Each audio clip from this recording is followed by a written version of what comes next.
Welcome to the deep dive. You ready to go spelunking? Spelunking. Yeah, but instead of caves, we're diving deep into course performance data. Think like treasure hunters, But instead of gold, we're looking for insights.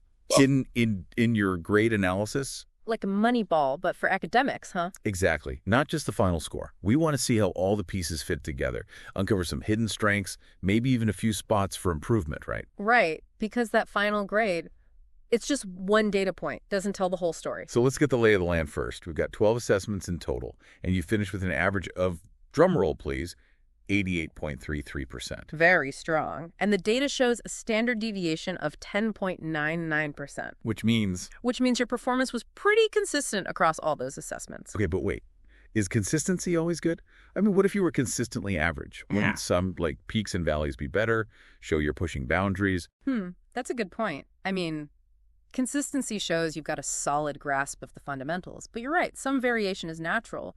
Could even mean you're curious intellectually. So in my case, consistent high performance. Oh. That means mastery of the core concepts, which is a fantastic place to start, by the way. All right, so we've got a good foundation, but now this is where things get tricky. Weighted scoring. It's not just about percentages, is it? Nope, not at all. And understanding how that works, that's like your secret weapon. You can put your energy into the things that really matter for your final grade. Okay, let's get specific. Let's talk about the final test. It's 27% of your grade, right? Mm-hmm. And you got a 77%. Mm-hmm. Still good, but lower than your average. So how badly did that one test hurt your overall grade? Well, even though it was a lower percentage because of the weighting, that 77% on the final test translates to 20.79 points. Out of your final score of 72.19, it's the single biggest contributor, even more than all those quizzes. Whoa, okay, that's a lot. I mean, you aced most of those quizzes. Most were above 85%. Yeah. But each one was only worth, what, like 4, 6%? Did they even matter? They did. Because they were so consistent, all those quizzes together actually contributed 57% to your final grade. Small but mighty, right? Wow, seriously. It really shows you that consistency pays off, even on those little things, like that saying, little by little. A little becomes a lot. Exactly. It's not always about the big, dramatic efforts. It's the steady work. Okay, but what about those dips? Like on Quiz M4 and that collaborative task 2 submission, both around 75%. Anything to learn there? Or is that just statistical noise? Those dips are interesting. Think of them like clues, leading us to a better understanding of how you learn best. So like detective work, but with data points instead of footprints. Exactly. And the good news is, you're the detective. What do you think those scores mean? All right, point taken. Maybe we need to think back and see if anything comes to mind. But first, there's something that really surprised me. Forum participation was 11% of the grade. I know it's important, but that seems like a lot for something that felt like a side activity. Another example of small, consistent efforts adding up. Those forum discussions, even though they might have felt minor, they helped you learn the material more deeply. So it's not just about showing up and saying hi. It's about actually participating, right? Asking questions, adding to the conversation. Exactly. And that probably helped your performance in other parts of the course, too. Okay, so now I'm even more curious to see the details. We've got this list of how much each task impacted your grade, ranked by importance. It's like your personalized success formula for this course. Let's see what it tells us. Absolutely. At the top, as we've discussed, the final test. A huge 20.79 points. But right behind it, and this might surprise you, is forum participation at 11. I told you, those forum posts were secret weapons. What else do we see? Well, even though individually the quizzes didn't seem like much, together they were the second biggest factor in your final grade. Shows how well you understood the basics. Amazing. So we've got the final test, forums, and quizzes all playing big roles. Yeah. What about those collaborative tasks? Good catch. They might not have the same weight as the other stuff, but combined, they still matter. And that's where we'll pick up in part 2. Ooh, a cliffhanger. Gotta love it. Stay tuned, everyone. Okay, so collaborative tasks. 2 submissions, 2 assessments, and a mix of scores. This is where things get a little more complicated because it's not just what you know, it's, how you work with others. Communication, teamwork, all that. Yeah, it's like a real-world test, right? Getting you ready for all those group projects that never seem to go away. Exactly. And those scores might reflect not just how well you understand the material, but how well you actually worked together. Okay, let's put our detective hats back on. We've got a 79% on the first collaborative task and a 71% on the second. What do those numbers tell us? Well, the first thing I notice is the difference between the two. That 79%, that suggests a pretty strong group effort, everyone working well together using their strengths. But that 71% on the second one, that might point to some challenges. Maybe some group drama. I've definitely been in those groups where like personalities clash or communication just falls apart, makes even the most interesting project a pain. Could be that. Or maybe the task itself was just harder to do as a group. Some things just work better when you're solo, It's worth thinking back to those projects. Right, because data only tells us so much. What do you remember about those tasks, listener? Any big challenges? Any big wins? Good questions, because sometimes those less successful collaborations are actually the best learning experiences, right? They force you to adapt, solve problems, and really hone those teamwork skills. Like a crash course in conflict resolution and communication, all wrapped up in one assignment. Okay, let's zoom out for a sec. We've talked quizzes, collaborative tasks, and overall, those consistent high scores.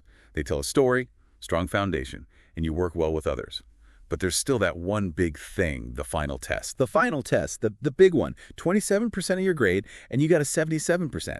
It's easy to focus on what could have been, but let's be strategic about it. Strategic, like a post-game analysis. See what worked, what could be improved, turn those what-ifs into something we can actually use, right? Exactly. This is where we go from understanding to action. Let's break down that 77%. What does it tell us about how you approach the final? All right, I'm ready to play armchair quarterback. What do we know? We know how much the test was worth, the percentage you earned, and how it impacted your overall grade. What we don't know is, what was actually on the test or your specific answers. So not a lot to go on, but we can still learn something, right? Yep. Where do we start? Let's try a thought experiment. Imagine you could take this course again, knowing what you know now. What would you do differently to get ready for that final? Interesting. Like a time machine. But instead of preventing some disaster, we're acing a test. Okay, I'm in. Knowing how much that test mattered, I'd really make sure I understood those core concepts, inside and out. Good point. And maybe spend more time practicing applying those concepts in different situations, like you'd see on the test. It's not just about knowing the stuff, it's about being able to use it under pressure. Yeah, memorizing is one thing, but actually using that knowledge on a test, that's a whole other skill. Exactly. And remember those dips we talked about? Those might be helpful too. Any topics that tripped you up on the quizzes or in the group tasks, those could be good things to focus on when you study for the final. It's like we're putting together a puzzle. Each piece of data, each memory, it all helps us see the bigger picture of your learning journey. And more importantly, it gives you a game plan for next time. And that game plan can help you learn better, not just in this course, but in any course. It's about being more aware of how you learn. Self-aware, strategic, maybe even a little bit of a data geek. Who knew grades could be so interesting? Okay, we've looked at quizzes, group work, and we even dissected that final.